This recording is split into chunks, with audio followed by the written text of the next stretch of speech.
यही तो दिक्कत है। आप अपनी स्टेट से पूछिए, आसिम मुनीर से पूछिए, वो उसको आतंकवादी मानता है कि नहीं मानता है अफगान तालिबान। हक्कानी नेटवर्क को आप टेररिस्ट नहीं मानती हैं। आप कहते हैं टीटीपी वाले जो हमको मार रहे हैं ना, जो हमारे ऊपर जुल्म कर रहे हैं ना, ये आतंकवादी है, ये दहशतगर्द है। और जो अफगान तालिबान वाले जो वहां पे जो जुल्म कर रहे हैं, जो वहां की औरतों के ऊपर जुल्म कर रहे हैं, अभी लिस्ट आई है ना कि वहां पे अभी एक डॉक्यूमेंट्री भी आई है और रिपोर्ट भी आई है जिसमें दिखाया गया है कि अफगानिस्तान में औरतों की हालत क्या है। सो आप खुद एक औरत है, आप खुद सोचिए ना कि अब अफगानिस्तान की औरत के लिए गुड टेररिस्ट कौन है और बैड टेररिस्ट कौन है, जरा मुझे बताइए। तो जब तक आप ये डिफरेंशिएशन बंद नहीं करेंगे गुड टेररिस्ट बैड टेररिस्ट का, तब तक ये चीज नहीं होगी। तो इंडिया में जो लोग पकड़े गए हैं वो लोग वही है जो पाकिस्तान से सपोर्टेड रहे हैं। और मैंने आपको बताया कि सिमी पाकिस्तान से सपोर्टेड थी, इंडियन मुजाहिदीन भी पाकिस्तान से सपोर्टेड था। इंडिया में जितने भी टेररिस्ट ऑर्गेनाइजेशंस बनी हैं हिस्ट्री में भी, वो सारी की सारी पाकिस्तान से सपोर्टेड रही हैं। और इंडिया ने डॉसियर्स किए हुए हैं दुनिया में, और सिमी के ऊपर भी इंडिया ने बैन लगाया, या इंडियन मुजाहिदीन के ऊपर बैन लगाया, या दुनिया की बाकी देशों ने इनको आतंकवादी संगठन माना तो उन्हीं बुनियादों पे माना जिन बुनियादों पे भारत ने उनके ऊपर बैन लगाए थे। सो ये कोई नई चीज नहीं है हो रही है भारत में, ये इसका एक हिस्ट्री भी है। और क्योंकि ट्रैक रिकॉर्ड है प्रूवन पाकिस्तान का इस तरह के ग्रुप्स को सपोर्ट करने का, इस तरह के इंडिया के अंदर जो जिहादी ऑर्गेनाइजेशन है उनको स्पॉन्सर करने का। जम्मू कश्मीर लिबरेशन फ्रंट बनी थी JKLF, क्या मुशर्रफ ने खुद नहीं कहा कि हम इनको लेके आए कश्मीर से लड़कों को, जो है कश्मीर लड़कों को हमने अपना ट्रेनिंग कैंप बनाया, इनको ट्रेन किया, इनको वापस भेजा वहां पे जिहाद के लिए। तो इंडिया के लोगों को लेके जाना और उनको ट्रेन करना और उनको ट्रेन करके इंडिया में भेजना, ये कोई नई चीज नहीं है। और ऑल ओवर इंडिया लोगों को हायर करना और उनको हायर करके कहीं सीरिया के रास्ते अफगानिस्तान ले जाना और फिर उनको पाकिस्तान ले जाकर के ट्रेन करना, कहीं बहुत पहले जो है ये दुबई के रास्ते ले जाया करते थे कि भाई दुबई आ जाओ, दुबई से ये उठा के ले जाते थे, ट्रेन करते थे और ट्रेन करके वापस दुबई भेज देते थे, फिर वो दुबई से इंडिया में आकर के आतंकवादी घटनाएं करते थे। तो जो इंडोक्ट्रिनेशन है जिहाद का, ये पाकिस्तान बहुत लंबे समय से करता रहा है और उसका ही एक कहते हैं ना कंटिन्यूएशन है ये। जो आज अमित शाह ने कहा कि जो 200 लोग पकड़े गए हैं, ये सारे वही लोग हैं जो वहां से मोटिवेट होकर के, वहां से ट्रेन होकर के, वहां से जो है वो ऑपरेशनल गाइडेंस लेकर के यहाँ पे आतंकवादी घटना करना चाह रहे थे। तो जो ट्रेन कर रहा है, जो स्पॉन्सर कर रहा है, आज आप मुझे बताइए टीटीपी को कौन पैसे देता है? DGISPR जब बैठते हैं कैमरे पे आकर के और जब बातें करते हैं तो क्या कहते हैं कि जो टीटीपी वाले हैं इनको जो पैसा मिलता है, ये पैसा अफगान तालिबान देता है।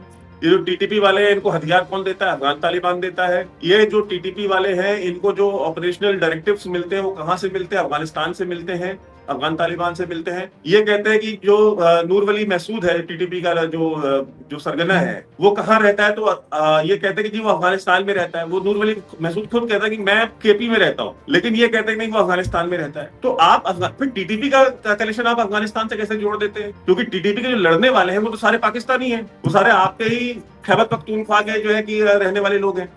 तो आप फिर उसका अफगानिस्तान से कनेक्शन कैसे जोड़ते हैं? आप खुद जोड़ेंगे दूसरे कंट्री के साथ जहां से वो ऑपरेट हो रहे हैं, लेकिन आप खुद जहां कर किसी तीसरी कंट्री में ऑपरेट कर रहे हैं और वहां का होम मिनिस्टर जब कहता है कि भाई ये वहां से आ रहे हैं या वहां से ये ट्रेन हुए हैं या वहां से इनका कनेक्शन है, तो आप कहेंगे जी भाई हमारा क्या लेना देना है? ये वही बात हो गई ना कि आप खुद वो काम, जिस चीज का इल्जाम आप लगाते हैं अफगान तालिबान के ऊपर, उस चीज को आप, जब भारत आपको एक्यूज करता है तो आप उसको कहते नहीं ये आर्गुमेंट ठीक नहीं है। वो आर्गुमेंट आप यूज करें तो ठीक है, हम करें तो ठीक नहीं है। तो ये कहते हैं ना इसको हिपोक्रेसी। तो ये पाकिस्तानी स्टेट की, रियासत की हिपोक्रेसी है।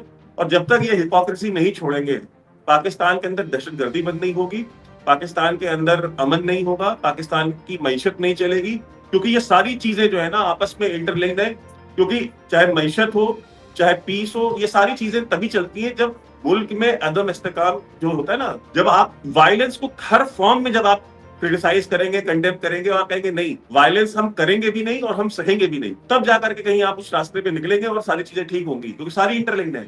आप कहेंगे नहीं हम वायलेंस करेंगे लेकिन सहेंगे नहीं, तो नहीं चलेगा। देखिए बहुत से लोग यहाँ पर, बहुत से तो नहीं लेकिन खैर कुछ लोग जो इवन यूट्यूब पे भी काम करते हैं, मीडिया में भी नजर आते हैं, वो कहते हैं जी भारत के अलावा तो हमें कोई नहीं कहता कि हमारे यहाँ से टेररिज्म हो रही है, हम तो खुद विक्टिम है, हमें तो खुद मारा जा रहा है। आपको पता है मैं किसकी बात कर रही हूँ। और वो ये भी कहते हैं कि अगर ऐसा ही होता तो दुनिया ने हमसे बात करनी बंद कर दी होती, लेकिन हम तो दुनिया में रेलिवेंट हो गए, हम तो पीस टॉक करवा रहे हैं। ये कहाँ तक सही है? देखिए अब इस आर्गुमेंट पे क्या कहा जाए, मतलब आप ये सोचिए दुनिया में कितने टेररिस्ट पाकिस्तान के जो हैं वो ग्लोबल टेरर लिस्ट में हैं। आप ये देख लीजिए, ठीक है। दुनिया में ऐसा कौन सा थिंक टैंक है जिसने पाकिस्तान को एक्यूज नहीं किया डबल गेम के लिए? वॉर एंड टेरर के दौरान अमेरिका 50-50 में डिवाइड हो गया था, जहां पे 50% जो उनकी सिक्योरिटी एस्टेब्लिशमेंट थी वो ये कह रही थी कि पाकिस्तान एलाई नहीं है, पाकिस्तान ओपोनेंट है इस वॉर ऑन टेरर में।